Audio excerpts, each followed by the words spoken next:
Comic-Con katsauksen. Eli meikäläinen oli Heroes Comic-Conissa tuolla Helsingissä. Siellä oli myös Jenna mukana. Ja meikäläisellä tarttui mukaan yhtä sun toista Marvel-kamaa, joten tottahan toki niitä täytyy hieman esitellä. Itse asiassa huomasin siinä sitten toisen päivän iltana, että en ole itse asiassa ostanut mitään muuta kuin Marvelia. Ja sunnuntain iltaan mennessä niin en ostanut mitään muuta kuin pelkkää Marvelia koko reissulta, jos nyt ei syömisiä ja juomisia lasketa mukaan, niin pelkkää Marvelia tuli siis ostettua. Ja aloitetaan heti. Eli Heroes Comic-Conista löytyi tällaiset Wolverine kynnet. Sneaked. Tyylikkäät tämmöiset kynnet, hyvin aidon näköiset. Tämmöiset pistetään käteen kätevästi tosta ja näyttää siltä, että sieltä terät kasvaisi. Tosi kivat muoviset, joten ei niihin hirveästi itseään satuta, mutta silti yllättävän tyylikkäät. Hinta oli 25 €, joten oli ihan pakko ostaa tällaiset. Ja itse asiassa elokuvan taikaa-blogi Joonatan antoi vinkki, että tällaisia sieltä myytiin ja raahasin meikäläisen suoraan sinne kojulle, joten kiitos siitä. Nämmiset tuli hommattua. Mutta tuli siis paljon muutakin Marvelia hommattua. Toiselta kojulta tuli itse asiassa aiemmin jo heti ostettua Mjölnir. Kyllä, tämmönen, meikäläisellä on semmonen aiemminkin yksi muovinen Mjölnir. Tää on myös tämmönen vahtomuovipäinen, eli ei mitään metallia, mutta tosi aidon näköinen, hyvin leffasta otettu inspiraatio, että on kyllä kaikki kuvioinnit. Täältä löytyy nämä kaikki, mitä on, ja kahvaa myöden, ja on vielä lenkkiä ja näin. Tekstiä tässä ei ole, koska eihän sekään Thorin vasaraan koko ajan tule se teksti esille. Tää oli 30 € muistaakseni, eli nyt ihan väärässä ole. Vai olisiko tämäkin ollut 25? Tää oli varmaan 30. Siellä oli Stormbreakeria samalla kojulla, se taisi olla 25 €. Mutta kuitenkin melko edullinen. Tää on tämmönen isompi kokoinen. Mulla on kotona se yksi semmonen pienempi Mjölnir jo aiemmin, niin se sopii meidän 1-vuotiaankin käteen, niin ehkä annan sen hänelle leikkihommiin, niin voin pistää tämän itselle esiin. Tätä tuli sitten kannettua koko Comic-Con mukana. Ja mitä olisikaan Comic-Con ilman sarjakuvaa? Kävin itse asiassa ostamassa Torun Grönbeckin kojulta Torun Grönbeckin kirjoittaman Carnage-lehden numeron 1 ja siihen sitten omistuskirjoituksella vielä nimmarit. Eli siinä lukee Tuniklas ja sydämellä ja Torun Grönbeck. Tosi mukava norjalainen sarjakuvan kirjoittaja ja kirjoittanut paljon Marvelille. Itse asiassa Torunista tulee varmaan pari videoa lisää kanavalle, että sen verran paljon oli Torun aiheesta kuvattavaa siellä ja muutenkin, niin varmasti tulee lisää juttua. Ja esimerkiksi kun ostin ennen reissua jo tämän albumin, tämän Carnagein, niin mihin hän myös nimmaria ja näin, niin niistä tulossa myös juttua. Näytetään nyt myös sen verran. Nämä tuli ostettu siis jo ennen, mutta Carnage-album ja Jane Foster and the Mighty Thor, niin näihin myös hain Torun Grönbeckin nimikirjoitukset. Siellä lukee myös Tuniklas ja Torun Grönbeck ja sitten myös tässä Carnageissa lukee tuolla. Nämä on ihan hyviä näihin albumiin pistääkin tonne sisäsivulle ja sitten vielä tosiaan tähän irtonumeroon, niin se sopii vallan mainiosti tyylikästi tuohon kanteen. Ja tämä maksoi hänen kojulla se 5 €, et ei hän paljon siitä pyytänyt. Ja pääsin pikkusen hetken juttelemaan häntä ja kehumaan. Ja hän kertoi pikkusen tästä Carnage-lehdestä, niin siitäkin pienen pieni pätkä ehkä tulossa. No, lisää sarjakuvaa myös ostin, mutta näytetään niitä hetken kuluttua. Lähdetään liikkeelle myös siitä, että tuli ostettua Funko Poppeja. Ja nekin Marvel-aiheista, totta kai. Ensin ostin tämmöisen kaksikon. Hetkonen. Puolen kumpelestäkö? Heidän kojultaan. Eli Supreme Strange tosta Doctor Strange Multiverse of Madnessista sekä sitten Echo-sarjan päähenkilö eli Echo. Doctor Strange maksoi sen 7,90 ja Echo oli 11,90, mutta jos osti 2 Funkoa, niin sai vielä 5 pois, niin siitä tuli sitten ihan hyvä diili. Ja kuten kaikki aina tietää, niin meikäläinen nämä availee, niin avataan nyt saman tien, niin pääsee sitten vähän näyttää tarkemmin, miltä näyttää. Eli tässä, no, tästä ensin tää Doctor Strange, ja siis Supreme Strange. Tää on kyllä hieno. Mulla on aiemmin myös toinen Doctor Strange, mikä on sekin leffasta, muistaakseni samasta leffasta itse asiassa taitaa olla. Mutta on tosi hieno. Tässä on tää erilainen variantti. Se on tää hieno tämmönen pukuviitta. Menee tänne ylös asti yksityiskohtaisesti viitan takana ja sitten viitta vähän lepattaa tänne sivulle. Ja tää on kyllä tosi nätti hahmo ja pysyy pystyssä ainakin toistaiseksi jossain määrin. Semmonen oli siis yksi. Ja sitten oli tää Echo. Avataan sekin boksista, niin pääsee näyttämään.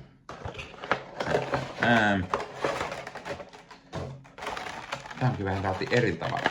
Tää muovi. Tää jännä, että Funkoissa on muuten erilaisiakin muoveja. Ja tää on myös siitä jännä tää Echo, että tässä on tämmönen takajuttu, missä tää seisoo tää kaveri ja tässä alhaalla tämmönen. Ja tää on, saako sitä itse pois siitä edes kunnolla? Ei taida saada edes irti vai? No mutta se seisoo siinä itsellään, sillä on ehkä niin pienet jalat, ettei se muuten pysy, mutta hyvin on tyylikäs Echo. Echo myöskin, niin saa myös tämmöisen pikku Funkon hyllyyn. Ja tässä on se hyvä, kun siinä on tää alusta, niin se tosiaan seisoo tosi nätisti. Ei oo sit sitä ongelmaa, että kaatuisiko ne. Välillä ne kaatuu, kun niillä on vähän iso päät. Ja kuten sanottu, niin meikäläinen tosiaan availee niitä, kun taas jotkut pitää ne kiinni. No sitten näytetään nyt vielä se kolmaskin Funko, eli tää olikohan se Sarjis Kirppis niminen myyntipiste, josta sitten Loki-sarjasta tuttu Sylvie tuli ostettua. Ja meikäläisellä on aiemmin tästä sarjasta myös Loki, minkä sain Disney Plusalta, niin nyt sitten sopivasti menee tähän hänen kaveriksi sitten tämä toinen variantti, eli Sylvie. Ja mä pidän tästäkin Funkosta, on tosi hieno. Siinä on Sylviellä tämmönen hyvin lokimainen. Tää on tummaa, mutta sitten tuolla on vähän vihreät. Hänellä on miakka tai tommonen tikari siinä ja sitten on tää Loki-kruunu ja siitä puuttuu toinen puolisko. Ja tää on tosi tyylikäs myöskin. Eli 3 Funkoa tuli ostettu. Tää onkin itse asiassa näistä pahin näköjään pysymään pystyssä tää Sylvie. Eli katsotaan jossain kohtaa, miten ne on. Mutta sitten se niin sanottu grande finale. Eli Dan Slottin She-Hulk Omnibus. Eli niin kuin sanottu, mä olen innostunut Omnibus-formaatista ja ostamaan fyysisenä taas, niin tuli ostettua sitten Dan Slottin She-Hulk. Tässä on Dan Slottin kirjoittama kaikki She-Hulk-numerot, eli She-Hulk 2004 1-12 ja sitten She-Hulk 2005 1-21 ja Marvel Westerns Two Gun Kid myöskin lisänä tämmönen one shot. Tosiaan tää oli siitä hassu, että She-Hulk vaihtoi kesken niin 12 numeron jälkeen loppu ja sitten tuli kuitenkin uusi, mikä jatkui ja siitä tuli 21 numeroa. Kirjoittajana tosiaan Dan Slottia ja taisi olla yhdessä tai Templetonin kanssa. Tässä on, tai ainakin hän on jotain kirjoittanut. Sitten tässä on mukana toi kuvittajana Juan Bobillo, Paul Pelletier, Rick Puchet ja Scott Collins. Ja kaiken näköisiä muita nimiä sieltä myös lukee. Onkohan sitten paljon tussaajakin, mutta ainakin Bobillo, Puchet ja Pelletier on ne, jotka on kuvituspuolella. Täällä oli pikkusen kovempi hinta, se oli 120 €, mutta kiitos aina yhden meidän parhaista kuulijoista, katsojista, Pandan, joka täysin meikäläiselle tiedostamastomasta syystä kustansi puolet tästä, että mä sain tämän. Eli Panda, maailman paras ihminen, yksi meidän parhaista kuuntelijoista, katsojista, maksoi mulle puolet, että mä sain ostettua tämän. Eli hän maksoi 60 € mulle tästä. Niin mä sain ostettua tämän. Mä maksoin puolet siis itse, eli 60, niin en voinut enää vastustaa. Mulla oli pakko ostaa tää. Siellä oli, tää tuli ostettu Turun sarjakuvakaupan standilta. Ja hinta hiukan kova siihen nähdä, että netistä olisi saattanut saada halvemmalla, mutta sitten mä halusin, että täytyy saada kivasti jotain mukaan ja mä sain sitten sieltä sarjakuvan mukaan. Ja Dan Slott, joka siis mä oon monesti sanonut yksi meikäläisen lempi Spider-Man-kirjoittajia, uudisti hienosti Spider-Man ja teki Superior Spider-Manit ja muuta. Mutta sitä ennen kuin hän se teki sitä, ennen kuin hän teki Fantastic Fouria tai Iron Mania tai mitään, niin hän teki She-Hulkia. Ja mä kuuntelin yhtä podcastia, jossa oli vieraana Dan Slott ja hän puhui paljon juuri tästä Omnibuksesta, niin sit mä olin, tai tästä siis hänen ranistaan, niin sit mä olin, että pakko saada tää Omnibus-formaatissa. Tässä käsittää vielä koko sen hänen juoksunsa, niin se 33 numeroa, kun sitä sitten yhteensä oli, niin se on kaikki tässä. Ai että, tää on kyllä mahtavaa.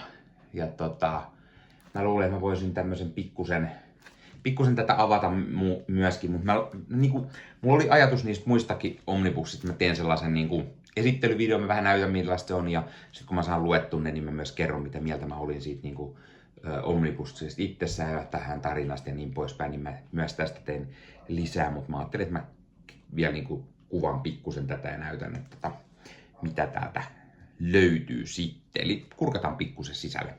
Täytyy pikainen maininta vielä. Mä just huomasin jotain, mitä mä en aikaisemmin huomannut. Näissä oli alusta myös mukana.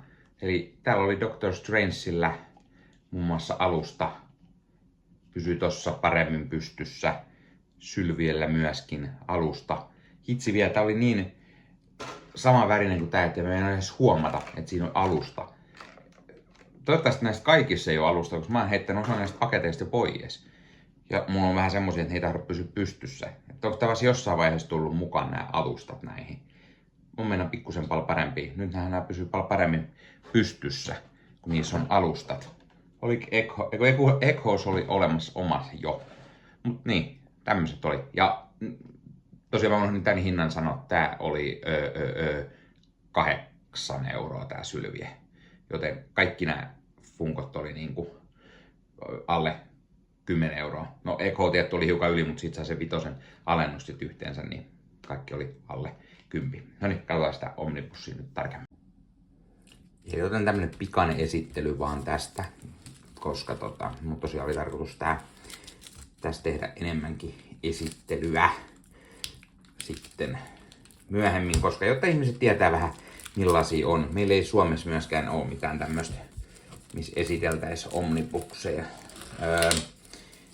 Englanninkielisiä videoita kyllä löytyy, missä ihmiset esittelee Omnibus-muodossa olevia julkaisuja, mutta meillä Suomessa ei sellaisia ole suomen kielellä, niin totta kai pikku Marvel-hulluna. Näistä ainakin aina mitä mulla on tai tulee ostettua nyt, niin niistä pikku esittelyt aina sitten. Ja ehkä muutenkin albumeista joskus, jos on jotain kerrottava, niin kuin kuten sanottu, toi Torun Grondbek nyt ainakin on sellainen, että siitä ajattelin kertoa, koska on vähän mielessä siitä enemmänkin. Mutta tosiaan, tämmönen She-Hulk by Dan Slott.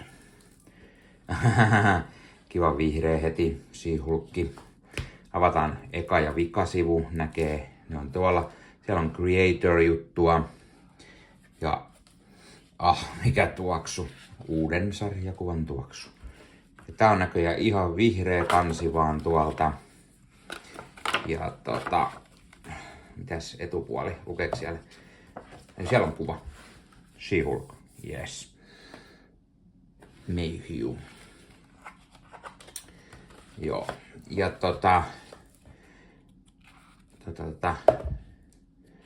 täältä tosiaan She-Hulk by Dan Slott. Siellä on vähän tarkemmin tietoa kirjoittajista ja siinä on Pencilere Inker ja täällä myös seuraavat kaikki nämä numerot, mitä on. Täältä tulee näköjään Legacy numero 100 vastaan She-Hulkilla myöskin. Ai että. Siellä on useampia vierailevia artisteja, koska on juhlanumeroja. Sieltä taas lisää kaiken näköisiä. Mutta siellä on Tai Templeton on tehnyt numerot 19-21, eli Dan Slottin kauden jälkeen nämä Templeton jatkossa siellä muutaman numeron verran ilmeisesti, tai tekevätkö sitten yhdessä. Ja nämä on aina hyviä, että näistä näkee sitten, ja näkee taiteilijat, jos esimerkiksi niin kuin ei heti tiedä, haluaa tietää lisää. Ja alkuperäiskansi siellä, ja sitten näin tarina on. Mä en halua tätä itsellekään spoilata hirveästi, niin mä en tätä myöskään hirveän paljon lähde sitten niinku itse katsomaan. Mä pikaseen selailen.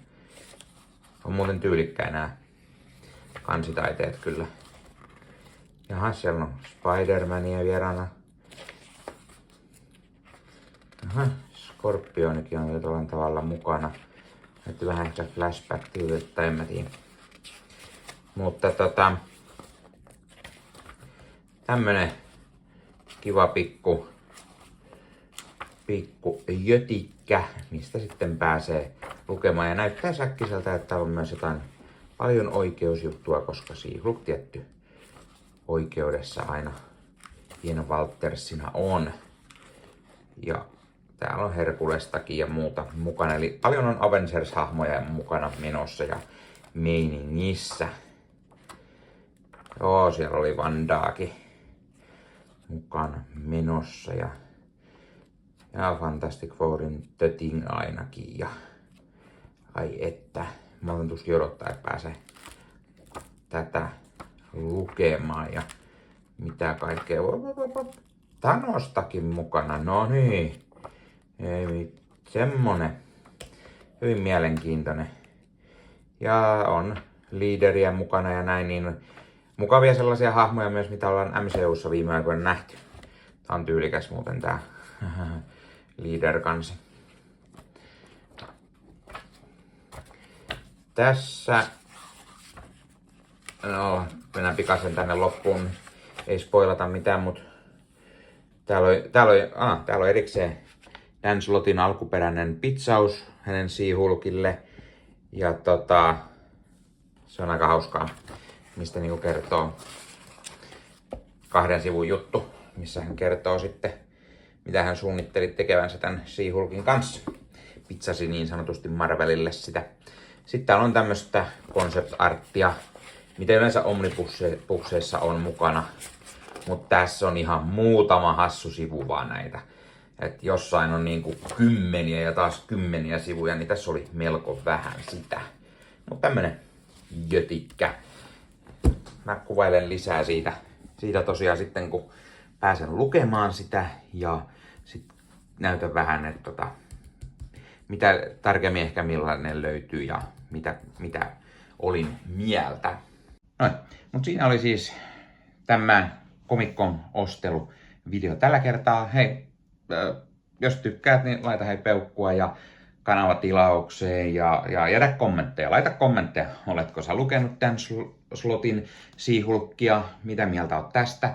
Tai muuten, ootko lukenut paljon She-Hulkin sarjakuvia? Meikäläinen aina silloin tällöin, mutta en mitään hirveän paljon. Ja tätä mä en ole lukenut. Tätä mä odotan innolla, koska Dan Slott, kyllä. Laita myös kommentteja, jos olet esimerkiksi lukenut tätä Carnagea,